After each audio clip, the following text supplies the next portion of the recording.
Сургалт зөвлөгөөнд хүнс хөдөө аж ахуй хөнгөн үйлдвэрийн сайдас хэрэглэн хүнс хөдөө аж ахуй хөнгөн үйлдвэрийн яамны төрийн захиргааны удирдлагын газрын дарга мөнх баясгалан бодлого төлөвлөлтийн газрын дарга инх амар мал аж ахуйн бодлогын хэрэгжилтийг зохицуулах газрын дарга Чойш, газрын дарга Болорчлуун, газрын дарга Совд, хуулийн хэлтсийн дарга Бат цэцэг болон албаны бусад төлөөлөл оролцож байна. Ховд увс Баян үлгий Завхан Говьалтай аймгийн хүнс хөдөө аж ахуйн газар Сумдын мал эмнэлэг үржлийн тасгийн 200 гаруй мэрэгжилтнүүд оролцож байгаа энэхүү сургалт зөвлөгөөнөөр салбарын бодлого зорилтыг орон нутагт хэрэгжүүлэх, цаашаа давж хэрэгжүүлэх арга хэмжээг үр дүнтэй бодиттой өрнүүлэхэд анхаарах, ажлын уялдаа холбоог бэхжүүлэх, туршлага солилцох зэрэг цогц мэдээллийг авах юм а. Нөгөө талаар за энэ зөвлөгөөний ач холбогдол их өндөр.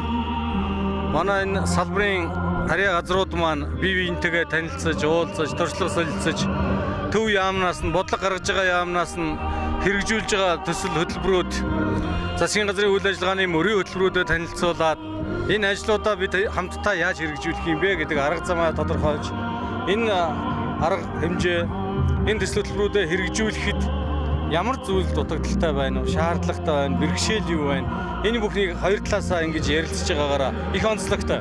Энэ утгаараа бол энэ харьяа газрууд маань ингэж 77 аймгаараа нэг бүс болж тухайн бүс нутгийнхаа хөдөө аж ахуйн хөнгөн үйлдвэрийн салбарын хөгжлийг дээшлүүлэх, харилцан бие биентэйгээ хамтарч ажиллах, ойлголцох асуудал хамгийн чухал байгаа юм. Өнөөдөр ер нь манай улсад дутагдж байгаа нэг зүйл бол бид бие биентэйгээ хамтарч ажиллах, ийм нэгдэлтэй биенийг ойлгож ажиллах, биенийг хүндэтгэж харьцах энэ асуудал их чухал байгаа. Ийм учраас бол энэ салбарын энэ зөвлөгөө маш өндөр ажил бүгдэлтэй.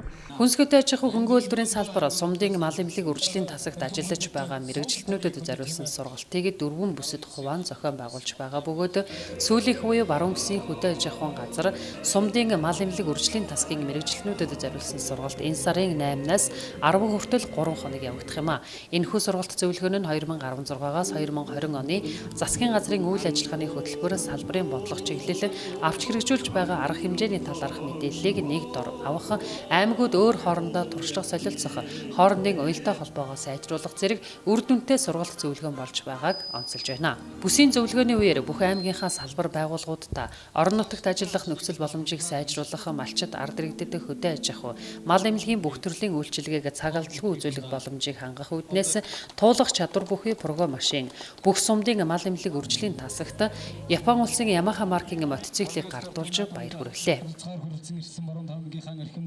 За энэ арга хэмжээний хүрээнд олон асуудлыг шийдэх тэр дундаа манай хүнс хөдөө аж ахуйн газарт одоо автомашин, за мөн мал эмнэлгийн одоо газруудад Японы Ямаха маркийн мотоциклуудаас бүгдэнд нь олголоо. За энэ хүн бол одоо манай мал аж ахуйн салбарыг дэмжиж байгаа хөдөө аж ахуйн яамны зүгээс зохион байгуулж байгаа томоохон арга хэмжээний бодит илэрхийлэл гэж үзэж байна. За манай аймгийн хувьд бол гандуу байгаа боловч бид зохих хэмжээний хадлан тижээлээ бол аваад үндсэндээ төхөж байна. Нийт 60 мянган тонн хадлаа авах ёстой. Одоо хадлагын байдлыг 80% байна. За аймгийн одоо ургацын хувьд бол услагаатай ургацын одоо зохион байгуулалттай учраас манай аймаг бол энэ жил төмөс хүнсний ногоо уламжлалтад тарвас амтдгоо бол маш сайн ургасан, ургас сураалт бол амжилттай явагдсан.